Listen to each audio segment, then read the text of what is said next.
Coming up on We Talk News this week, New York stops the licensing process in the same week they open a legal growers market. And Tilray acquires 8 beer and beverage brands from Anheuser-Busch. A former FDA regulator is now predicting rescheduling this year. How does Schedule 3 sound?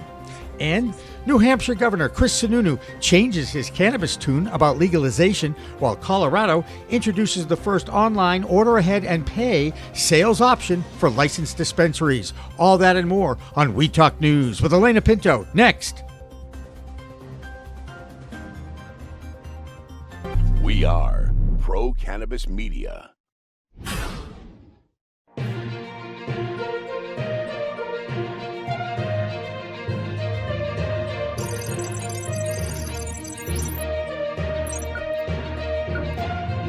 Hi, everyone. Welcome to Weed Talk News, Pro Cannabis Media's weekly news roundup of the past week's cannabis news.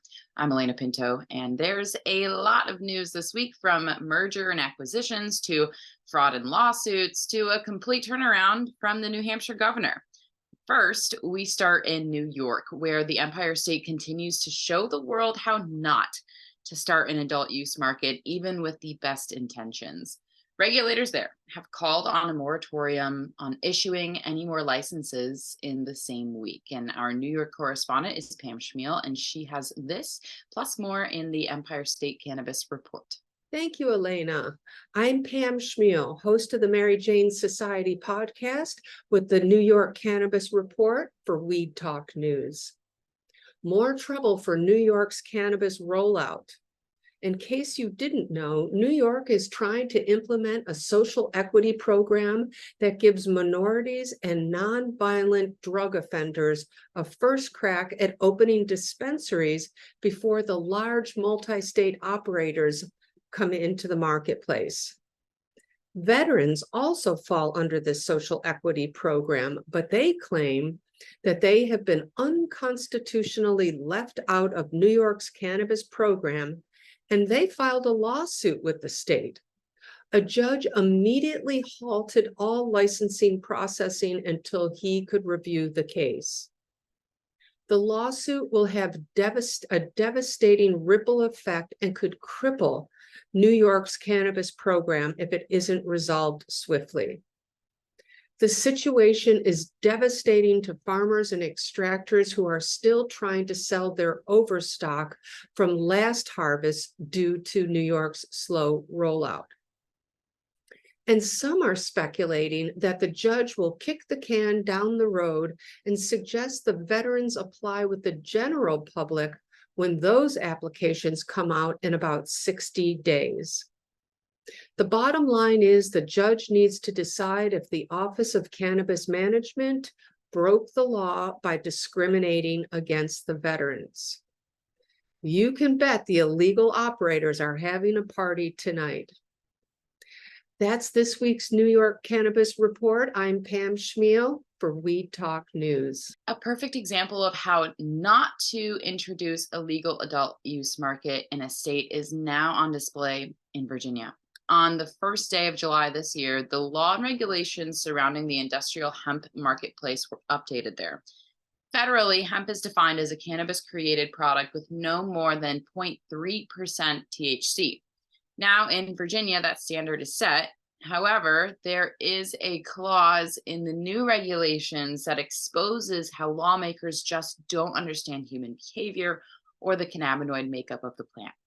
At the same time, lawmakers were trying to clarify the rules around hemp-derived products. They've opened the door for an industrial hemp marketplace. While the hemp definition of 0.3% THC is pretty clear, the Virginia law also sets a 2 milligram limit on each product with THC. That legal adult use product must have a 25-to-1 ratio of CBD to THC. So, according to lawyer Eric Postow from Holland Law Partners in Virginia, this means you could have a product with 2,500 milligrams of CBD to 100 milligrams of THC. Manufacturers might like these high ratio products, but the creation of such goes against the whole THC and hemp cannabis debate. Hemp was originally defined by the Farm Bill in 2018 as limiting THC to 0.3%. It still is, but no one involved with any federal policy making understood the interaction of the hundreds of cannabinoids present in the cannabis plant and how they work together. There are plenty of examples of injustices in the cannabis space. Some are more well known than others, even with the recent reform movement that now has 23 states legalizing the plant and making it legally available to more than half of the adults over 21. There are still some states who don't understand that medicinal impact on patients, even in legal states. Our Arizona correspondent, Karen Black, is going to tell us about one patient in Arizona that is really getting railroaded by law enforcement in the legal state. I'm Karen Black from Greenfinger Consulting with the Arizona Cannabis Report for Weed Talk News. Could you imagine being deported to a country you haven't lived in for nearly 50 years? That could be the fate of Arizona medical marijuana patient Dennis Mahic of Peoria, a Serbian refugee. He faces a deportation hearing August 17th, stemming from a 2012 arrest for having 5 plants above the legal limit of 12 per cardholder. Originally a Class 6 felony, the charge was downgraded to a misdemeanor after Mahic served a year's probation. However, somehow ICE and DHS got involved and are inexplicably treating his conviction as a drug trafficking crime. Stay tuned to see how this case unfolds. The city of Scottsdale recently dissed Harvest True Leaves drive-through dreams. The Planning and Zoning Commission dealt the company a double whammy by denying its requests to amend a zoning ordinance and its conditional use permit to allow drive-through dispensary services at one of its Scottsdale locations. Arizona's largest operator plans to take up the issue with the Scottsdale City Council. There's another place in Arizona to smoke them if you've got them. The Stoned Cafe and Event Center opened August 5th in Tucson. The 3,500 square foot venue offers a monthly membership plan, welcomes walk-ins, and is available to rent. Patrons can BYOC or order delivery from local dispensaries. And unfortunately, you may not want to eat them if you've got them. Nirvana Center's Cloud9 grape gummies were recently called for potential salmonella contamination. If you have them, you may want to take them back or throw them out. That's this week's Arizona Cannabis Report. I'm Karen Black from Greenfinger Consulting reporting for Weed Talk News. One of the most dominant multi-state operators in cannabis is Trulieve. Based in Florida, they are the #1 dispensary chain in that state that has over 850,000 registered medical patients. Recently, they've been in the news for all the wrong reasons, including shutting down their entire Massachusetts operations and the death of one of its employees from unsafe working conditions. Well, now, after an internal audit of their operation finances for their quarterly reports, they discovered that their former CFO, Alex D'Amico, helped himself to over $350,000 in unapproved personal business expenses before he resigned in June.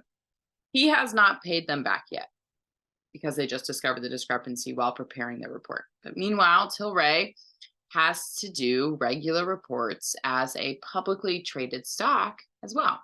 And part of their disclosures in this quarter was the acquisition of a number of craft beer breweries. 3 of those breweries are based in Oregon, and Marianne Kersagi has more on that and a big oops by the state's cannabis regulatory group. I'm Marianne from Alibi with this week's Oregon Cannabis Report for Weed Talk News.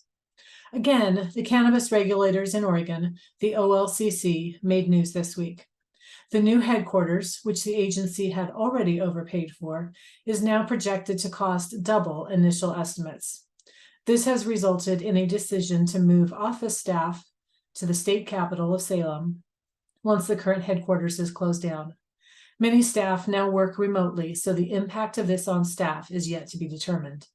The impact on taxpayers, however, is over $80 million of additional spending. Secondly, embattled dispensary chain Lamoda is again in the news.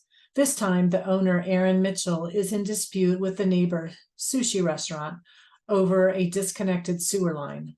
The parties are suing each other for damages. And finally, Tilray purchased a number of craft beverage brands, including 3 based in Oregon. Tilray will triple its beer sales volume and be ranked 5th amongst U.S. craft brewers after this deal closes. That'll do it for the Oregon Report this week. I'm Marianne with Alibi for Weed Talk News. In New Hampshire, their governor, Chris Sununu, is now proposing a plan that he will sign if presented to him to legalize the adult use sales of cannabis. For years, though, Sununu has been a stout prohibitionist of the plant medicine. And even though his state has a medical program, all attempts to add adult use to that program have failed in their state Congress. Now, another committee made up of politicians will be formed to take a look at the governor's plan. They are the only state in New England that does not allow adults to purchase cannabis for their own use. But guess which state has the most sales of cannabis in New England? It's Massachusetts.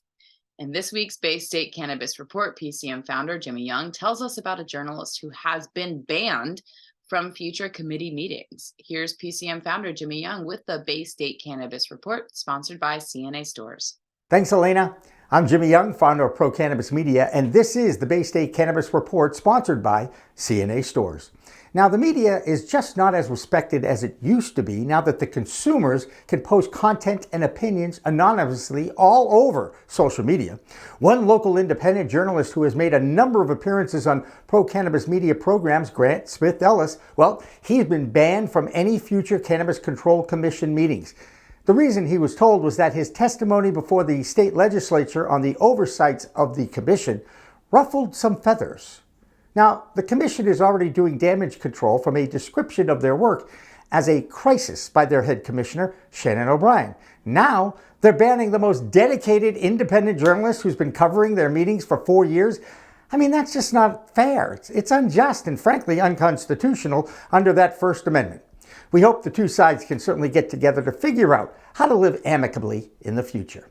Once again, that commission is reporting that Massachusetts set another sales record with $138 million of adult use weed sold in July. Now add in the $18.7 million of medical sales and you have a record total of $154 million in July. This week, that same commission has made some changes to the current laws and framework, giving them more power over the controversial host community agreements and the social equity dispersion of funds and licenses. Now, they're all hoping these changes will be made to make it easier for those most impacted by the failed war on drugs an opportunity to get into the business a lot easier. The details and review of those changes were released by the law firm Burns & Levinson, and a link will be shared on Pro Cannabis Media social media outlets.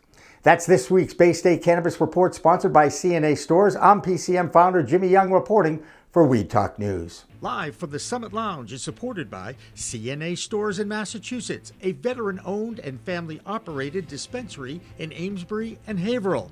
It has the best selection in the state and a dedication to the community north of Boston. Tilray is a publicly traded cannabis company that has now acquired 8 craft breweries around the country. Well, what impact did that have on its stock this week? Doug Miller from High on Wall Street has this week's cannabis stock report. I'm Doug Miller from High on Wall Street with this week's cannabis stock report for Weed Talk News. Tilray is adding to its alcohol portfolio and buying 8 Anheuser-Busch beverage brands for $85 million. The 8 brands are Blue Point Brewing Company, Breckenridge Brewery, Red Hook Brewery, Shock Top, 10 Barrel Brewing Company, Widmer Brothers Brewing, Highball Energy, Square Mile Cider Company. So now let's look at the stock chart and see how this has affected it, because it looks like it topped out with this news and it wants to pull back. So watch for that dip. And that's this week's cannabis stock report. Reporting for Weed Talk News, I'm Doug Miller. New England is fast becoming a hotbed for cannabis sales as 3 states set sales records in July. That includes one of the newest ones, Connecticut. Angie Seifert has our cannabis report from the state. Angie Siebert from Skip Intro Advisors with the Connecticut Cannabis Report for Weed Talk News. Connecticut cannabis users bought 23.6 million in cannabis products over the month of July, an overall decrease in sales compared to the previous month. Though adult use sales increased marginally from 12.5 million in June to 13 million in July, medical cannabis sales decreased from 11.4 million in June to 10.6 million in July. The number of adult use products sold also increased, and medical cannabis products also decreased, all in line with sales. The majority of those sales, 52%, was flower. Vapes were second, making up 31%, and edibles 11%. Hang tight, Connecticut. The decrease is just a blip. And let's just keep buying legal cannabis from dispensaries, and more will come. Speaking of more dispensaries, the Walgreens in Orange, Connecticut departed its home given an extremely high rate of theft, despite having several years left on its contract. Town officials asked Southern Connecticut Health and Wellness, a medical cannabis dispensary in Milford, about relocating to the former Walgreens instead of the former TD Bank site. But Southern Connecticut Health and Wellness did not want to assume the large amount of debt remaining on the Walgreens property, and its proposal for the former TD Bank site subsequently was approved by the Zoning Commission. Nice being a buyer, right? Doesn't happen often in the cannabis space. Additionally, C3 Industries, a Michigan-based operator with 21 retail stores, 6 cultivation and processing sites in 4 states, applied for a special permit and site plan approval to build a 72,000 square foot cultivation and processing facility in East Hartford. The $12 million project would create 70 jobs. East Hartford Mayor Michael Walsh said the C3 proposal was welcomed by officials as a new effort to revitalize the town's industrial areas. The town recently changed zoning rules to encourage cannabis businesses, and C3 facility would be the first. I'm Angie Seifert from Skip Intro Advisors with the Connecticut Cannabis Report for Weed Talk News. Guess which state is allowing online sales of cannabis? Colorado. Designed to limit the amount of cash in stores, that state will allow online sales of cannabis at licensed dispensaries. You will still have to go to the dispensary to pick up your products, but the order and purchase can be done online as long as you have registered in advance. This sounds like curbside pickup in advance ordering that has been pretty vogue since the pandemic, but they have added the financial registration piece to ease cash exchanged on site. So now it's time for the Missouri Cannabis Report with Brandon Jones, sponsored by Baker Brands. What's up, everybody? It's Brandon Jones with Big Green Distribution. It's the Missouri Cannabis Report for Weed Talk News, sponsored by Baker Brands, my boys. Yeah, my lead story comes today out of the St. Louis Dispatch, and they had 3 facilities actually shut down this last week. It was actually 2 weeks ago, a little bit. I didn't actually get to do my segment last week. So they had a lot of facilities, 3 in particular, shut down, but lots of SKUs that have been taken off the shelves in the last 2 weeks. And the biggest confusion is they haven't told any of the manufacturers or the companies what the actual issue is, what the specific problem was, and they're not giving them a time frame when they'll be able to give them an answer or be able to sell their products again. So you can understand as a business, you produce a product, you send it through testing, it gets through testing, you think everything's okay, it gets shipped to the dispensary, and then they're like, oh, wait, we can't sell that, but we won't tell you why, won't tell you when, but good luck staying in business. So a lot of the littler dispensaries and brands, not the dispensaries, the littler brands are having difficulties. This is a big financial hit on a company that doesn't have a lot of SKUs. If they take 1 or 2 off, what are you supposed to sell as your product, and how long are you going to be on hold? So a lot of companies here right now are in a little bit of a scramble mode, not knowing what's going to go on and how they can produce and what they did wrong to make their product not pass. Other exciting news is actually all the events that are getting ready to happen. So August is kind of a little bit of a lull. There's a little bit of smaller events coming around here and there, but September is getting ready to go crazy again. You got Major Pack Expo taking over the T-Mobile Center. You got Smoky River taking over. Smoky River, they own the entire place. It's pretty crazy. But Paul Wall will be there. Juicy J will be at T-Mobile Center. So a lot of fun actual consumption events at concerts in Kansas City, which is pretty crazy for a guy that grew up here my whole life. Now seeing all this happening back to back to back, it's still crazy to me. So again, check out what's going on. Hopefully these brands can get some support and figure out some information so they can get their products back on the shelf, but make sure everything's safe to the consumer when it gets there. So I hope everybody can start making some money and serving patients again quickly. So I'm Brandon Jones with B Green Distribution for the Missouri Cannabis Report for Weed Talk News. Thanks again, everybody. Have a medicated and educated week.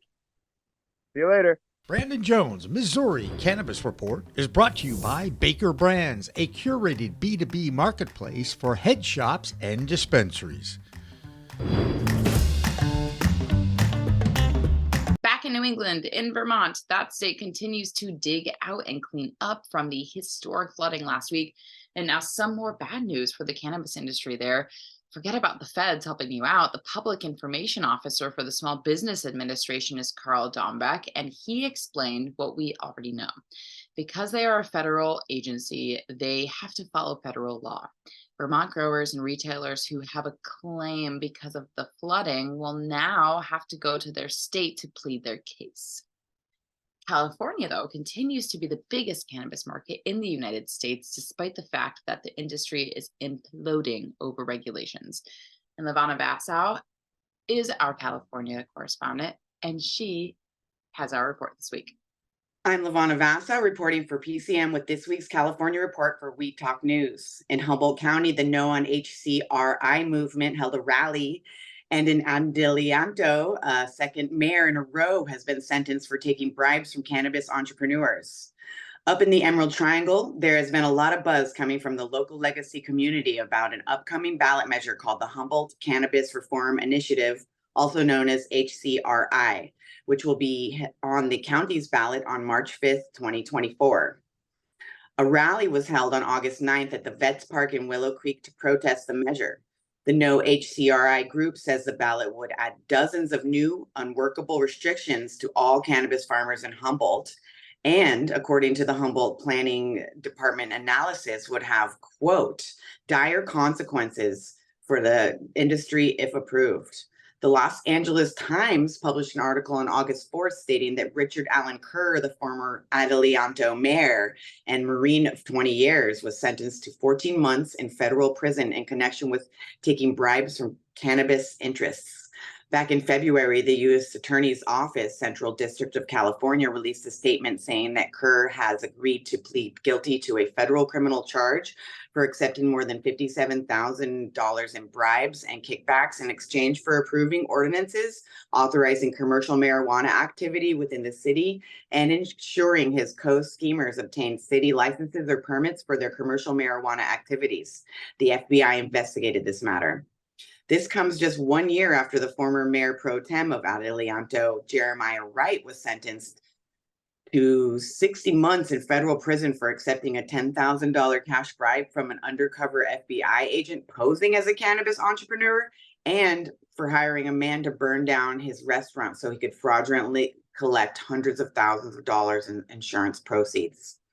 That's this week's California Cannabis Report. I'm Levana Vasa from PCM reporting for Weed Talk News. Now let's go north of the border where cannabis is legal, and the feds there continue to make changes. Following all of this is our Debbie Facey, and here's our Canadian Cannabis Report. This is Debbie with Weed Talk News, your Canadian correspondent, with this week's Toke of the Week. What we have in Canada is Organigram has been granted the judicial review from Health Canada, allowing them to no longer have to ban the Jolt edibles that they were creating due to the unfair regulations when it comes to the concentrate allowance within each product at this moment in time. We also have Kronos Group, which was a facility in Winnipeg, and they were known for the fermentation of creating cannabinoids and THC products. They have decided to close their doors just due to personal and financial reasons, and that decision is going to be happening in the late August, beginning of September 2023. And last but not least, We have the OCS once again proposing a new POS system when it comes to creating an efficient way for us Canadians to create not only orders, but in order to fulfill the orders when it comes to product. That was already proposed in the beginning of August, and that is being rolled out at the end of August, beginning of September as well. This is Debbie, your Canadian correspondent with this week's Toke. Peace. And finally tonight, if you are applying to college, you might want to check out Northern Michigan University. They became the first state school to apply to use real cannabis plants in their science and plant chemistry programs. Real plants.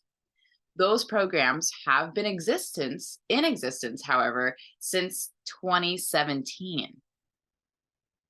Now, if they've been teaching these programs, how in the world do you teach about a plant that you can't touch, sample, and research?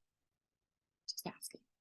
At least they won't have to use the University of Mississippi's weed. That school was the only one in the nation to legally grow the product for decades. Okay, there you have it. That's Weed Talk News for this week. I'm Elena Pinto, and remember, it's a whole new world of weed out there. Use it responsibly.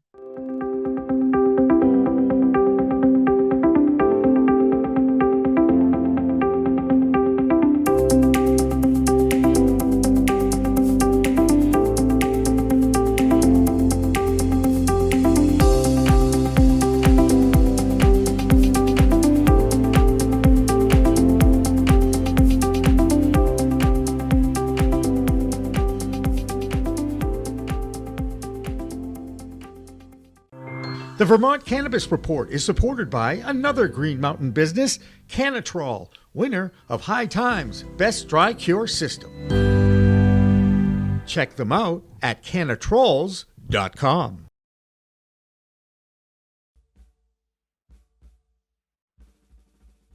We are a cultivation through to consumption lifestyle brand for the cannabis industry. Of course, the crown jewel in our product line is the Armoire home grow system.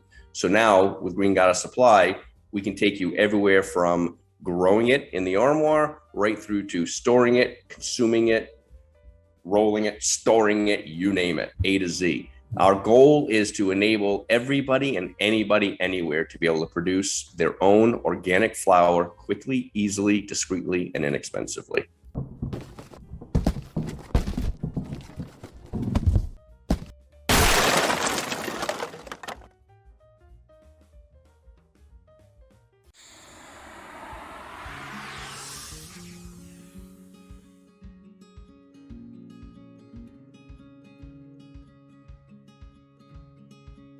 You would think that it is.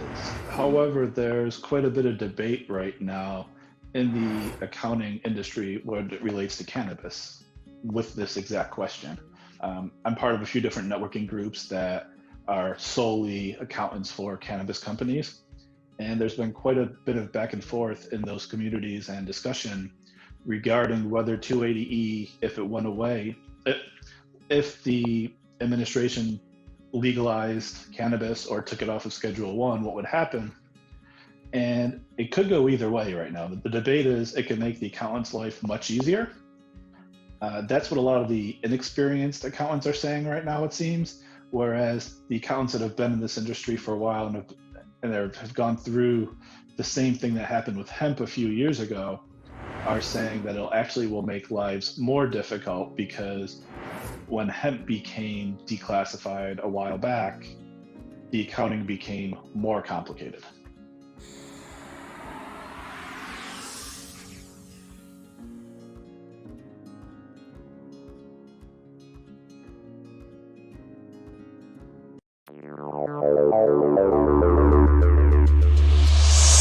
Safetiva Labs in Westfield is fast becoming the #1 testing lab for cannabis in Western Massachusetts. Safetiva understands the importance for accurate on-time test results for your product. That's why their current compliance panel turnaround time is less than 2 days.